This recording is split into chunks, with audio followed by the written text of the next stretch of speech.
Well, okay, I'm sure our audience is going to ask you one question though about the great history you just gave there, which is, it's no secret that a lot of surveys show that the majority of people who work in higher ed, veer left or left center Democrats, in at least the surveys I've seen, and so and this kind of connects to a news story recently, actually. So if tuition's going up and faculty are making less, where's the money going? And if it's the right that's having these critiques, yet Democrats have such influence over higher ed, sort of, how did that happen to the Democratic Party and its relationship to education? And I'm bringing this up with a news story that came out, I think, yesterday, that the president of the American Federation of Teachers, Randi Weingarten, who someone we both know well, has stepped down as a member of the Democratic National Committee or Conference Committee, right? Mhm. Uh, yeah, after 23 years. So I wonder, where'd the money go and what's going on with the Democrats? We hear a lot about the right wing critiques, but what's going on with the Democrats? Sure. Well, I would just say, and I know that this doesn't always fit with media narratives, that there's a big difference between liberal and left, and especially kind of centrist liberals who are ones who actually support many of the same economic policies as Republicans, with the exception that they support public schools. They're like, well, we can't have trade barriers. This was the old Republicans before the alt-right takeover.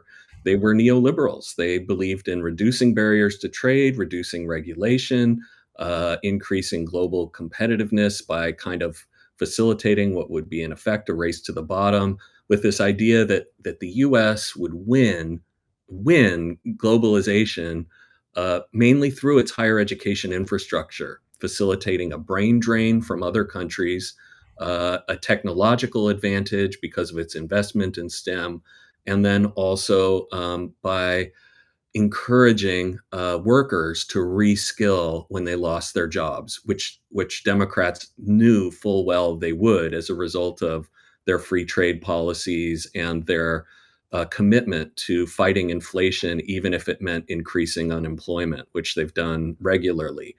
And so you already have this kind of pro-corporate kind of discourse among many liberals, especially what I might call corporate liberals. And then when state governments and federal governments start telling those in charge of higher education institutions, you have to do more with less, um, which is what they've been telling them for decades. What it did is it incentivized the development of a new leadership that was less about faculty and more about we've got to make more money, or we have to like make more connections to the business community. We need to get more grants. We need to be quote unquote entrepreneurial. And there have been studies by a number of education scholars within the tradition of the study of academic capitalism who have suggested that this culture of entrepreneurialism among higher education leadership has contributed to, on the one hand, trying to preserve higher education institutions as they transition from being mostly public, but still not totally public, to being mostly private, but still a little bit public. And and as they're facilitating that transition, their biggest concern is not quality education. It just isn't. They want as many students as possible, and they want to get as much of their student loans and their like tuition and their grants as possible. And they want to have as many students who will pay higher tuition than many in-state students are able to, or poor and working class students are into. And so they want to transform the university to reflect that.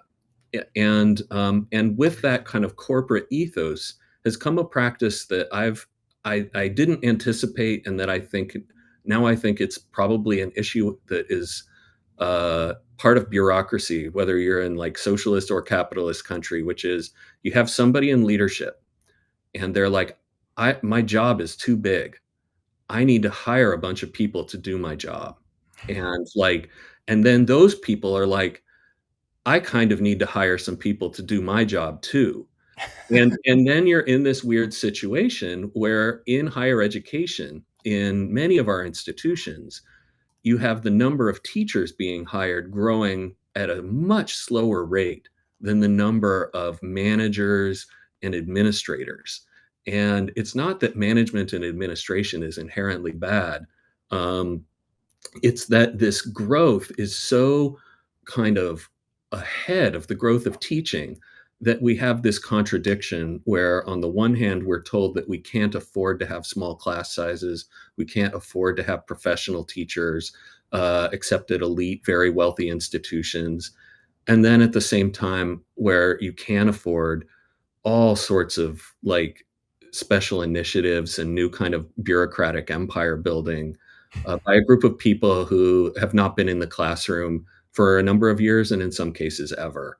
And so that has increased worker resentment as well as teacher resentment in higher education institutions, and partly explains why higher education is one of the largest sectors of union growth in the country the past 10 to 15 years.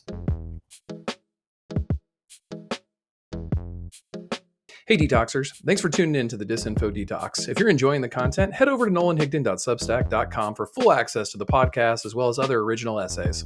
Want to support the Detox? Consider becoming a paid subscriber. You'll get early and exclusive access to interviews, podcasts, essays, and more. If a subscription's not in the cards for you right now, no worries. Just like, share, subscribe, comment, and follow. It helps grow the audience and spread the word. Until next time, stay sharp, stay skeptical, and keep detoxing the disinfo.